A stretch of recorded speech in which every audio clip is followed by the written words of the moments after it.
আসসালামু আলাইকুম। আজকে যেই কাজটা করব সেটা হচ্ছে আমরা কথা বলবো প্যাটার্ন নাম্বার 11 নিয়ে। আমাদের যে 100টা প্যাটার্নের টার্গেটে আছি এর মধ্যে নাম্বার 11 প্যাটার্নটা হচ্ছে ঠিক 10 এর একটু কোয়েশ্চেন ফরমেশন। চলুন দেখে আসি। 10 নম্বরে ছিল there is no point in. এবার করেছি is there any point in. মানে এটাকে কোয়েশ্চেন মার্ক করতেছি। যদি কথায় কথায় আমরা বলি মানে হয়, এভাবে হাঁটার কোনো মানে হয়, এভাবে খাওয়ার কোনো মানে হয়, এভাবে নাচার কোনো মানে হয়, এভাবে ইংরেজি শেখানোর কোনো মানে হয়, এই কথাগুলো যখন কোয়েশ্চেন প্যাটার্নে আসতেছে তখন হয়ে যাচ্ছে is there any point in. কি হচ্ছে? Is there any point in ভার্বের সাথে আইএনজি। Come on. সো প্রথমে লিখেছি এইভাবে কথা বলার কোনো মানে হয়? হেই, এভাবে কথা বলার কোনো মানে হয়? এভাবে কথা বলার কোনো মানে হয়? Is there any point in talking like this? Is there any point in? কি হবে? Is there any point? Is there any point in talking like this? এভাবে কথা বলার কোনো মানে হয়? তারপরে যেটা লিখছি, এভাবে খাওয়ার কোনো মানে হয়? আমি আপনাকে বলছি, আপনি খালি গিলতেছেন। আমি আপনাকে বলতে পারি না, এভাবে খাওয়ার কোনো মানে হয়? রেগে বলবেন। এগুলো কখনো হেসে বলবেন না। বলবেন যে, এভাবে খাওয়ার কোনো মানে হয়? তখন আপনি বলবেন, Is there any point in eating like this? Is there any point in eating like this? হ্যাঁ? ৩ নম্বর যেটা বলছি, এইভাবে ইংরেজি শেখানোর কোনো মানে হয়?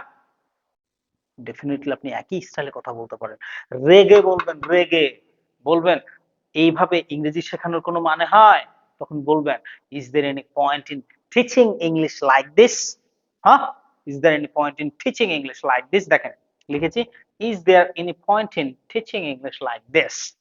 কথা হচ্ছে, প্রশ্ন করার খাতিরে আমাদেরকে একটু বিরক্তি ভাব নিয়ে আসতেই হবে এই প্যাটার্নে কথা বললে।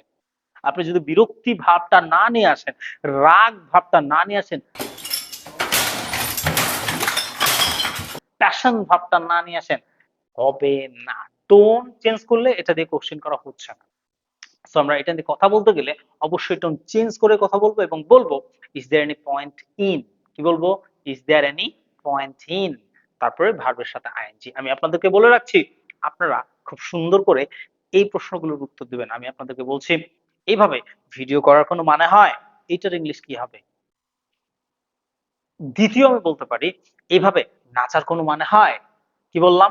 এভাবে নাচার কোনো মানে হয়? এটার ইংলিশ কি বলবেন? ৪ নাম্বারটা বলছি, এভাবে রান্না করার কোনো মানে হয়? কি বললাম? এভাবে রান্না করার কোনো মানে হয়? এইটার ইংলিশ কি হবে? এটাও বলবেন। আপনারা এই ৩ টা কমেন্ট আমাকে করে জানাবেন। যদি আপনারা কমেন্ট করে সঠিক উত্তর দিতে পারেন, তাহলে সেই সঠিক উত্তরের মাঝ থেকে আমি একজনকে দেব surprising prize. Do subscribe our channel and like, comment, share our video. Till then, Allah Hafiz.